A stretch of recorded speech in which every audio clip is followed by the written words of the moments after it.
오늘 아침 우리에게 주시는 하나님의 은혜의 말씀은 전도서 11장 1절에서 6절까지의 말씀입니다. 전도서 11장 1절에서 6절까지의 말씀. 이제 다음 주에 화요일과 수요일 날 두 번 더 강의를 하게 되면 또 이제 전도서도 마감하게 됩니다. 얼마나 감사한지 알 수가 없습니다. 전도서 11장 1절에서 6절까지의 말씀 다 같이 봉독하겠습니다. 너는 내 식물을 물 위에 던지라. 여러 날 후에 도로 찾으리라. 7개나 8에게 나눠 줄지어다. 무슨 재앙이 땅에 임할는지 내가 알지 못함이니라. 구름에 비가 가득하면 땅에 쏟아지며 나무가 나무로나 부로나 쓰러지면 그릇 쓰러진 곳에 그냥 있으리라. 풍세를 살펴보는 자는 파종하지 아니할 것이요 구름을 바라보는 자는 거두지 아니하리라. 바람의 길이 어떠함과 아이 벤 자에 대해서 뼈가 어떻게 자라는 것을 내가 알지 못한 같이 만사를 성취하시는 하나님의 일을 내가 알지 못하느니라. 너는 아침에 씨를 뿌리고 저녁에도 선을 거두지 말라. 이것이 잘 될는지 저것이 잘 될는지 혹 둘이 잘 될는지 알지 못함이니라. 아멘.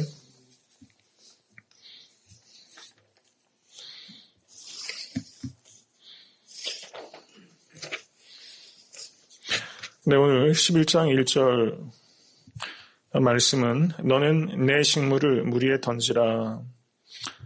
이 식물을 떡이라고 이렇게 해석을 합니다. 식물을 물 위에 던진 적 계십니까? 떡을 물 위에 던진 적 계십니까?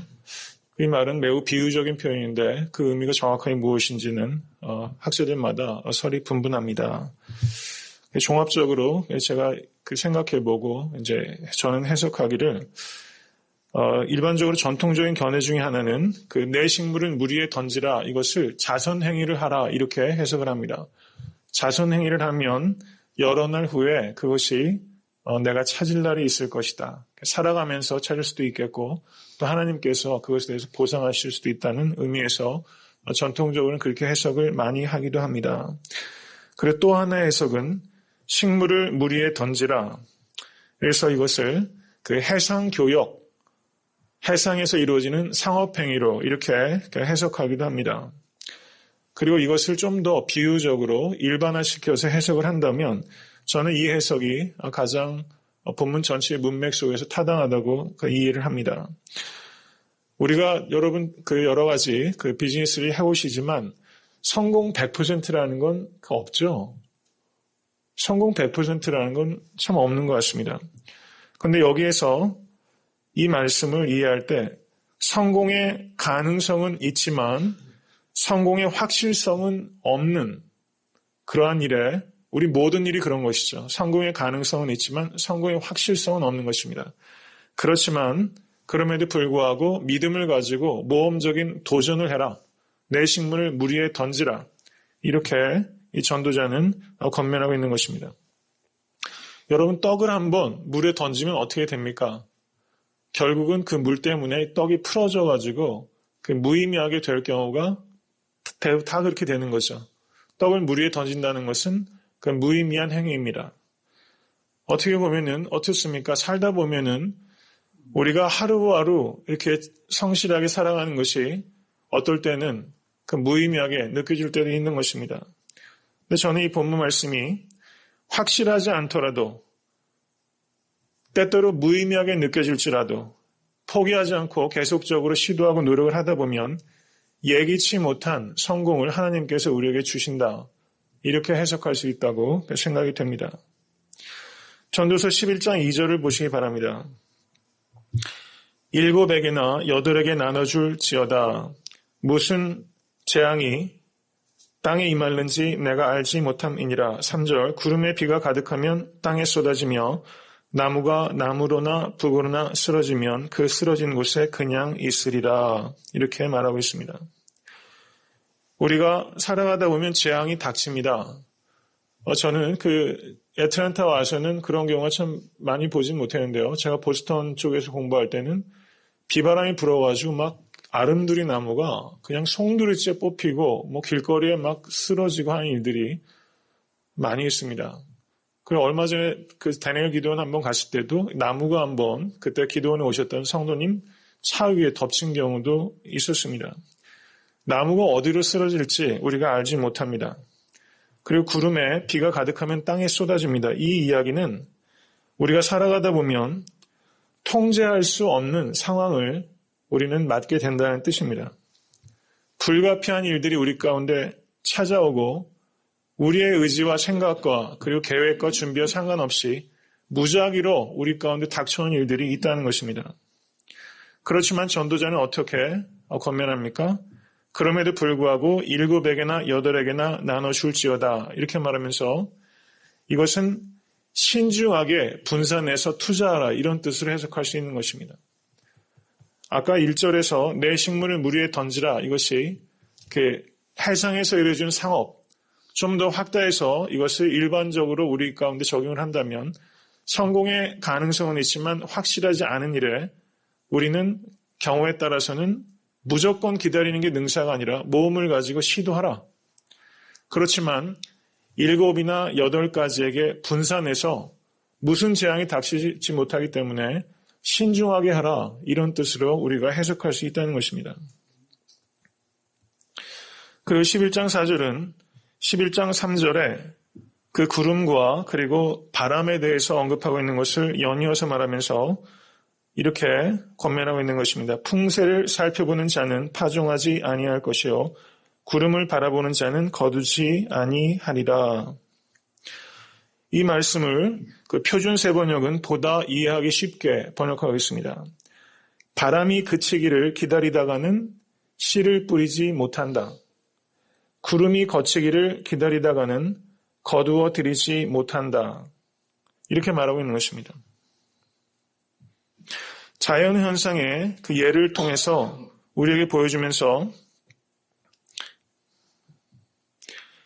완전한 순간이 오기만을 기다린다면 아무것도 할 수 없다라는 것을 우리에게 말해주고 있는 것입니다.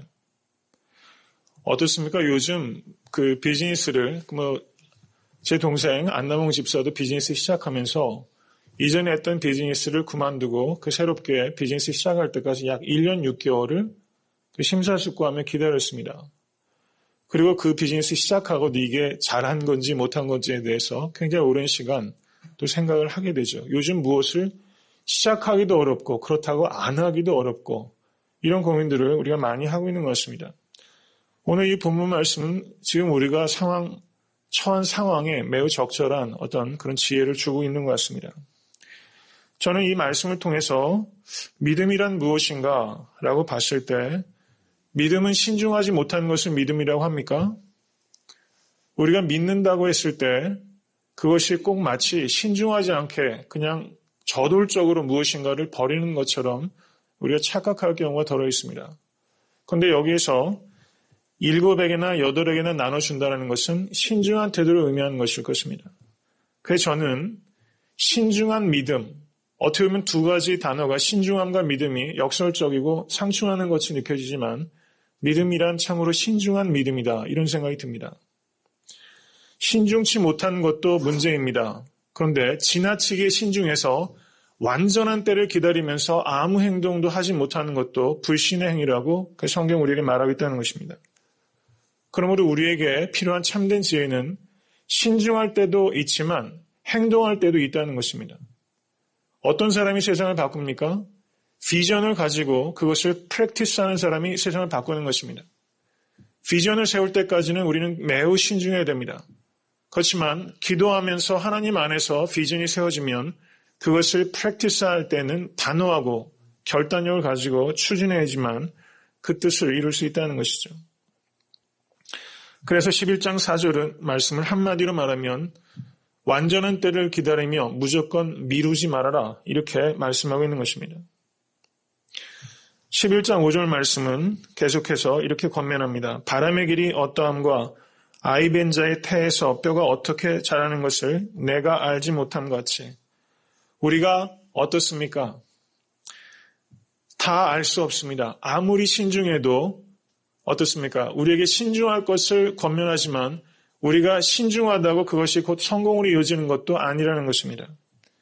우리는 아무리 신중해도 여전히 우리가 알지 못하는 독립적인 변수가 늘 있는 것이죠. 우리가 아는 것은 무엇입니까? 11장 5절 말씀 다시 한번 우리 다 같이 한번 읽어보겠습니다. 바람의 길이 어떠함과 아이벤 자의 태에서 뼈가 어떻게 자라는 것을 내가 알지 못함과 같이 만사를 성취하시는 하나님의 일을 내가 알지 못하느니라. 아멘. 누구는 아십니까? 하나님은 아십니다. 누가 성취하십니까? 하나님께서 성취하십니다. 하나님만이 아신다는 것이 우리가 신중하지 못해도 된다는 것을 의미하는 것은 아닙니다. 하나님께서 이를 성취하신다고 해서 우리가 게을러도 된다는 뜻은 아닙니다. 그래서 11장 6절에 계속해서 이렇게 권면하는 것입니다. 다 같이 읽겠습니다. 너는 아침에 씨를 뿌리고 저녁에도 손을 거두지 말라. 이것이 잘 됐는지 저것이 잘 됐는지 혹 둘이 잘 됐는지 알지 못함이니라. 아멘. 믿음의 사람은 어떻습니까? 우리가 한국에도 지금 그 수능인가요? 그게 치러졌는지 안 치러졌는지 모르는데 기도만 하면 좋은 성적 받는 것 아니죠. 그런데 좀 착각하는 것 같아요. 우리가 어떻습니까? 진정한 믿음은요. 기도만 하고 아무것도 행동하지 않는 것을 의미하지 않습니다. 아침에도 씨를 뿌리고 저녁에도 씨를 뿌리고 마가복음 4장에 씨 뿌리는 자의 비유에 뒤에 나오는 은밀하게 자라는 씨의 비유는 어떻습니까? 나가서 씨를 뿌리고 깨고 나가서 씨 뿌리고 자고 깨고 나가서 씨 뿌리고 자고 이것이 계속적으로 벌어지는 것입니다. 그러면 하나님께서 어떻습니까? 거기에서 추수하게끔 하신다는 것입니다. 그러므로 참된 믿음이 있는 사람은 행동하지 않는 사람이 아니라 왕성하게 행동하는 사람입니다. 아침에도 씨를 뿌리고 저녁에도 씨를 뿌리고 그 손을 거두지 않고 일하는 사람입니다. 이것이 잘 됐는지 저것이 잘 됐는지 혹 둘 다 잘 됐는지 알지 못하지만 만사를 성취하신 하나님을 신뢰하면서 하나님 안에서 신중하고 그리고 근면하게 일하는 사람, 그 사람이 참된 믿음의 사람이라고 말할 수 있는 것이죠. 그래서 오늘 본문 말씀을 전체적으로 요약한다면 믿음의 사람은 누구인가? 신중함과 근면함을 가지고 있는 사람입니다. 그렇지만 신중함과 근면함을 가지고 있다고 그것이 성공을 보장하지는 않습니다. 누가 성공하게 하십니까? 하나님께서 성공하게 하시는 것입니다. 우리는 모르는 것입니다. 제가 몇 차례 말씀을 드렸지만 제가 그 공부했던 학교 중에서 닥터 맥다나라는 교수가 한번 설교할 때 이런 이야기를 한 적이 있어서 제가 그 프레이즈를 다 기억하고 있는데요. 이렇게 말합니다. We do not know what will happen in the future. 우리는 미래에 무엇이 일어날지 모릅니다. But 그러나 we do know. 우리는 압니다. God holds the future. 하나님께서 미래를 주관하고 계시는 믿습니다. 참된 믿음은 이것입니다. 우리는 완전히 미래를 알고 걸어가는 것이 아닙니다. 알고 걸어간다면 그것을 어찌 믿음이라고 할 수 있겠습니까? 우리가 믿고 걸어가는 것은 하나님께서 미래를 주관하신다는 것을 믿고 내가 할 수 있는 일, 신중함과 근면함을 가지고 하나님을 믿고 미래를 개척하는 파이어니어로 살아가라고 우리에게 요청하고 있다는 것입니다. 저는 지금이 참 어려운 시기입니다. 그래서 방법이 없다 이런 말들을 할 때가 참 많이 있습니다. 하는 일들 속에서도 그렇고 인간관계 속에서도 그렇고 어떨 땐 정말 방법이 없는 것 같이 보여질 때가 많이 있습니다. 그런데 말씀이 있고 기도가 있고 그리고 비전이 있고 노력이 있으면 이 네 가지만 있다면 길이 만들어지는 것입니다. 예수께서 내가 길이다. I'm the way 라고 말씀하셨습니다. 여러분이 지금 겪고 계신 고난이 그 내용이 어떤 것이든지 간에 말씀과 기도와 그리고 비전과 그리고 진실된 노력이 있다면 길이 만들어지는 것을 믿으실 수 있게 되기를 간절히 축원합니다. 다윗이 골리앗을 맞섰을 때 어땠습니까? 사울왕이 자신의 투구와 그리고 칼을 줬죠. 그것을 가지고 다윗이 먹걸음 걷다 보니까 어떻습니까? 체구에 안 맞죠. 무거워가지고 치렁치렁 해가지고 그것을 결국엔 내려놓습니다. 왕이 준 호의를 거절하는 것은 대단한 모험입니다. 그런데 이 다윗은 엘라 골짜기로 내려가서 돌 5개, 물속에서 단단하게 연근 차돌 5개를 5개만을 들고 골리앗을 향해서 나아갑니다. 그래서 이 골리앗이 내가 나를 개로 여기고 막대기를 가지고 내게 나왔느냐 하고 그 신들의 이름으로 다윗을 저주할 때 이 다윗은 이렇게 말합니다. 너는 칼과 창과 단창으로 내게 오거니와 나는 만군의 여호와의 이름 곧 내가 모욕하는 이스라엘 군대의 이름 하나님의 이름으로 내게 가노라. 오늘 여호와께서 너를 내 손에 붙이시리니 믿으십니까? 아멘. 참된 믿음은 칼과 창과 단창이라는 우리의 상식 가지고 나아가는 것이 아니라 신중함과 근면함을 가지고 믿음의 창의력을 가지고 엘라 골짜기에서 돌멩이 5개를 골라내는 것입니다.